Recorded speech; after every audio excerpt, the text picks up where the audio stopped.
So, hello, Taisi. Hello. Kelly, hello. Welcome to China. Thank you. We make this small video to interview you, and we want to know what brings you to your spiritual path, and what's the connection of your spiritual path and geo biology. Well, for me, it started in 1998 when I lived in Brazil, and I was a translator for all this work for geobiology. And my teacher from the U.S., Slim Sperling, and at that time I was in a very transformative moment in my life. I had lost my job, but I had abundance of time, and I was studying spirituality, I was studying the flower of life, I was studying geobiology, and it coincided that they came to Brazil and they asked me to be their translator, the people who were bringing this work to Brazil. And as I became the translator, there were 10 days of really hard work and being with them day and night. Little did I realize that this would become my life's work. So it was an amazing surprise. But I loved it, and after understanding the work, and I came home with all the information and all the paperwork, and I was gifted the tools also. And I remember being on my dining room table and putting everything out and looking at it, and I said, you know, there is a different way to teach this. There's a different way of being more the feminine way, you know, more the divine feminine, more the feeling way, more in the heart. So in Brazil, the people there are very much in their heart. They're more emotional, it's not like in the Northern Hemisphere that people are extremely mental and wanting graphics about percentages and all these things, you know. In Brazil, they just want to know if it works, you know. They want to feel it. So I looked at all that, and I began to give it this feminine energy in it, and it started working in a whole different way. And I just loved doing the work. At that time, I began to clear people's homes, clear people's businesses, just as an offering. I'd say, meet a friend and say, oh, would you like me to clear your home? Would you like me to clear your business? And I did it several times, and for several months like this. But I started becoming worried because I was still without a job, and I was offering my work as a gift to people. I wasn't charging, you know. So a few months went by, 6 months. I said, now it's dangerous to be without a job. I really need to begin to work. And I went to my son's school. He was in a bilingual kindergarten, and I offered to become an English teacher there at the bilingual school. And they said, oh, school starts in a week. We already have all the teachers, but maybe next year, Tessie, we'd love for you to come teach here at the school. But then we started talking, and I started telling the director of the school about geobiology, and she said, oh, I want this here for the school. And I said, oh, okay. She said, present me a project, and so I did. I went home and I did a project, and she was my first paid client. And I did that project during that week, the week before school started, and the results were amazing. Not only did she tell me it was the best year, but that school expanded it from just being a small school till 4th grade. It became this enormous school, a big building in the same place, and all the way till the end of 12th grade. So it was my first paying client, and it was an amazing beginning to this work for geobiology. From that moment on, from word of mouth, I started having clients from all different types.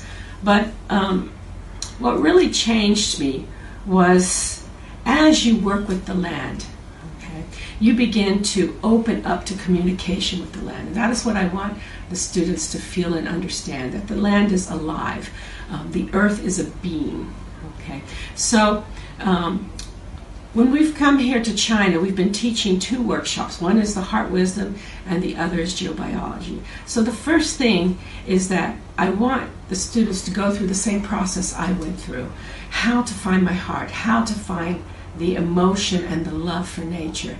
And once you enter your heart and begin to live from your heart and create your life from your heart, which means you begin to create a world of peace and harmony, not only for you, but for everyone around you. And it's amazing. And then you have this desire to serve, to be of service to the earth. How can I help raise the consciousness? And so that is what geobiology serves, to raise the consciousness on the planet. And so you begin to open up to nature. You begin to communicate with the trees, with the animals, with the earth. And you have a way to give back to the earth. We take so much from the earth, everything, our water, the plastic, everything, and we don't have a way to return. We just take. So this is a way for us to give back and also to raise the consciousness. So this is what happened in my life. I never looked back at the corporate world. It was scary in the beginning because we're trained to have a 9-to-5 job, and we have to be a normal type job, okay? Either you're an accountant or a doctor or a lawyer or a nurse. There's all these titles, or a teacher. And this is something very new. It's very new. Become an environmental therapist. But at the same time, it's ancient knowledge that we're remembering people about. How can you work with nature? This is done, if you go to Indian tribes, they work like this with nature. They do ceremony. They have this communication. They know what's happening around the world without even having newspaper or television, just by communicating with nature. And we need to find that once again, because our earth isn't getting any better. We are the ones that have to create the change. And it begins in our heart. It begins in our heart, and then you have these tools that you can work with the environment and slowly begin to change. So my life changed, including I met this man, this wonderful man here, because of my work with geobiology and the heart, And so in the year after, in 99, was when I went to Arizona to do a workshop to become a Flower of Life teacher. And after the workshop was over, we did some sightseeing in that area, and I wanted to buy a drum, and some of my friends wanted to buy flutes, so we were taken to the shop in Flagstaff.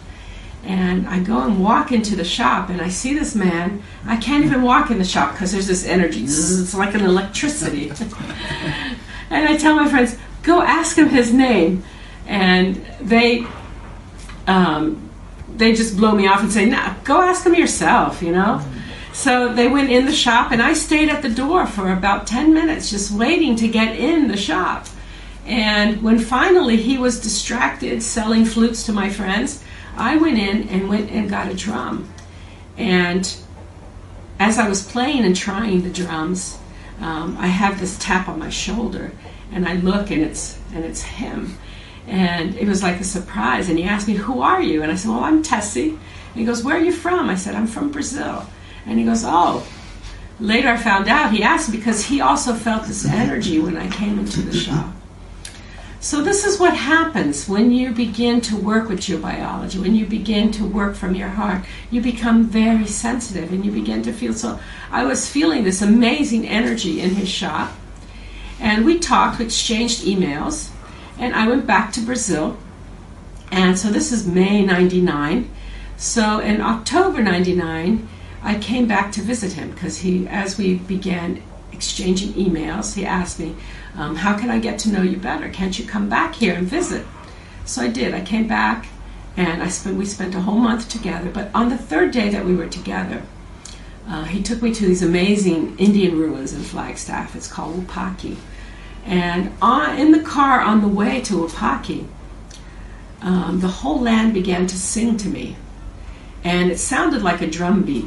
Welcome home, welcome home, welcome home. And this singing and the sound of the drum beat was coming through the car and through my body, and I started to cry.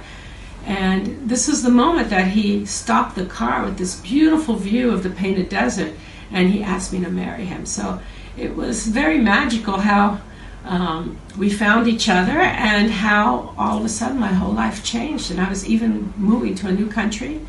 And even though I am American, my father is American, and my mother is Brazilian. So, and I was born in Canada, so I actually have 3 nationalities. But this is how magical our encounter was. And in that trip in October '99, we traveled around the U.S. We went all the way up to Mount Shasta in California. And we went clearing every moment, everywhere that we went. We were doing clearings, we were doing ceremonies. If I would see a power line or a cell tower, we would also clear the power line and cell tower. And it was amazing because we were in the middle of a 7.0 earthquake and in California, and nothing happened. And the area that had the earthquake was exactly the area that we had been, and we had done the clearings. So this is what happens. When we have too much stress on the earth, she cannot move. When we build so many buildings, there's so much construction, and power lines and cell towers and satellite dishes and all this electricity, she can't move. But when you begin to clear, she can move, the earth can move without destruction. And we had the example in that trip that the earth 7.0, the epicenter was exactly where we were, Barstow, California, and nothing happened. My son was in LA, he fell out of his bed. There were people in San Diego that felt the earthquake, and all the way to Las Vegas, and nothing happened. So it is amazing to open yourself up to nature. It's a new profession. You learn about all different types of energies that can affect your life, can affect your health. Many of these energies are very cancerous, and people don't know that the environment causes 97% of the cancers. And at the same time, you can serve humanity, serve your country, serve your planet. The group here in China, they get together once every 2 weeks or once a month, and if there has been a tsunami someplace, or a hurricane, or an earthquake, or floods, or fires, they can get together and send their love and their energy and help that area to heal. And the change is amazing. China has been my biggest client, let's say, in the sense that we come here and we work with the pollution in an amazing way that many times we have arrived in Beijing that you can't even see the other side of the street, and we do a ceremony and the clearing, and the next day it's crystal clear blue like you're seeing today in Wutan Village. Yeah. So what brought you to China, and how do you feel about all these trips to China? Can you talk a little bit about it? Well, in the first place, I feel very blessed to be coming to China. And we love the Chinese people, and we love to work here. It's been very, very good. And what brought us here is we also do concerts. We do sound healing concerts, because the same way that we work with the land, we also work with people. And we use sound frequencies, and we use quantum tools. And so when we came the first time, we were invited to do a concert at the Peking University. It was a concert to awaken the ecological consciousness of the Chinese people. And it was Christmas 2013. And that was my first contact with the pollution of Beijing, and I had never experienced that. It's very hard for me to see the before and after so clearly, because a lot of the work that I do is at a distance. And to have done the ceremony and the next morning Beijing be clear, that was amazing. The concert just opened up so many doors. I had so many people come up to us and thank us, and how they were touched by the music, and how they felt a lot of things were removed emotionally from them and released. So from that moment, from that first concert, we began traveling all over China. Would you like to say something in regards to that? Regards to working to China, we absolutely love this country and the people here. It's been an amazing experience for both of us to see the great love of the Chinese people here, the generosity of spirit. It's been really beautiful for us. And then we have the students. we're teaching this to the students, and then to see them also. I have a few students that also do the ceremony of the clearing and the skies are blue. So that is amazing.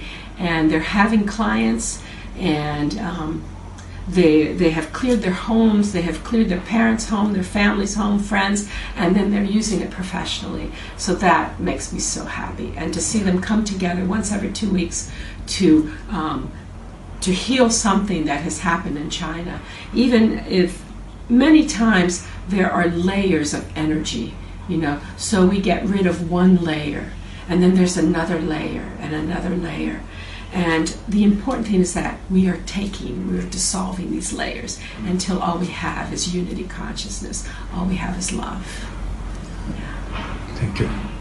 So, Tessie, do you have some suggestion for your students, for the people who are already doing the geology therapist? I do. Be brave. Be brave and take this work forward. You can do it.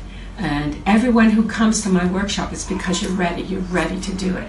So yes, keep coming together, spread the word, get your clients, because every home that you clear, every business that you clear is a point of light on this planet. It's a point of light for China, raising the consciousness. Yeah.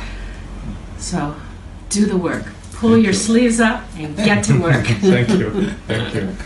So, Kelly, do you have anything to share with us? How is your feeling working with this beautiful lady who is doing the amazing work for the lifetime? Yes, it's a great joy and honor in my life to work with Tessie McCabe with this work of geobiology. As a young man, I knew from the very start how important the heart is in our life, how important it is to work from the heart.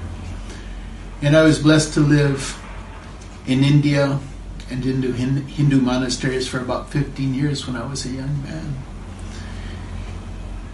And the idea in Hinduism is there's one consciousness.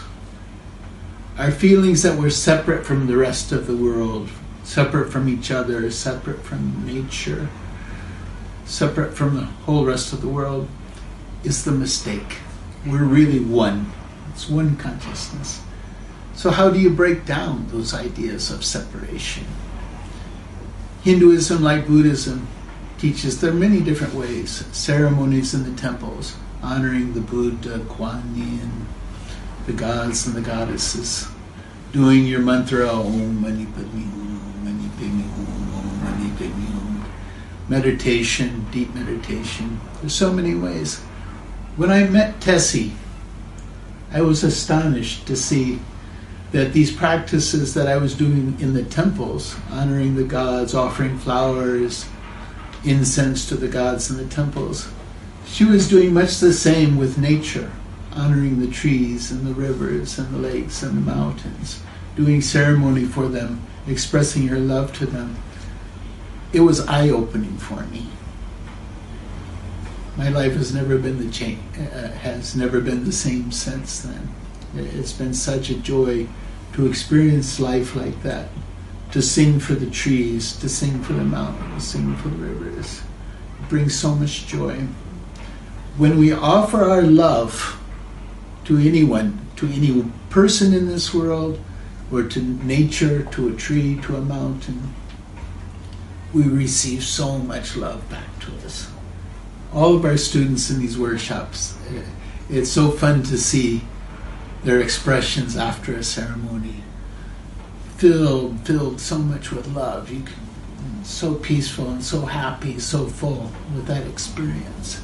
It's so beautiful. We're realizing ceremony by ceremony by ceremony that we really are one. These aren't just words in a book. We really are one consciousness. We are all one family. The Chinese are our family. When we go to Brazil, it's our family. The mountains are our family. Father, Son. It's not an expression.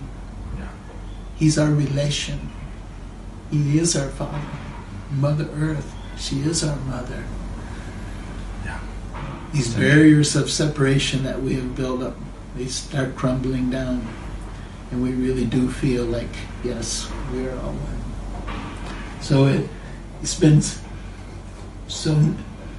It's been an amazing journey to both of us. It's been an amazing journey for both of us, and to know this woman. Yeah. And it's not only seeing the change in the ceremonies and in the workshop, it's also seeing the change in the concerts too, with the music. Music is very heart-opening, and you see the difference. Actually, we are witnessing the great change happening in China since 5 years ago until now. It's amazing changes happening in China. So, thank you. I feel very blessed to be part of those changes. Thank you. We're very honored. Thank you for having us. Thank you.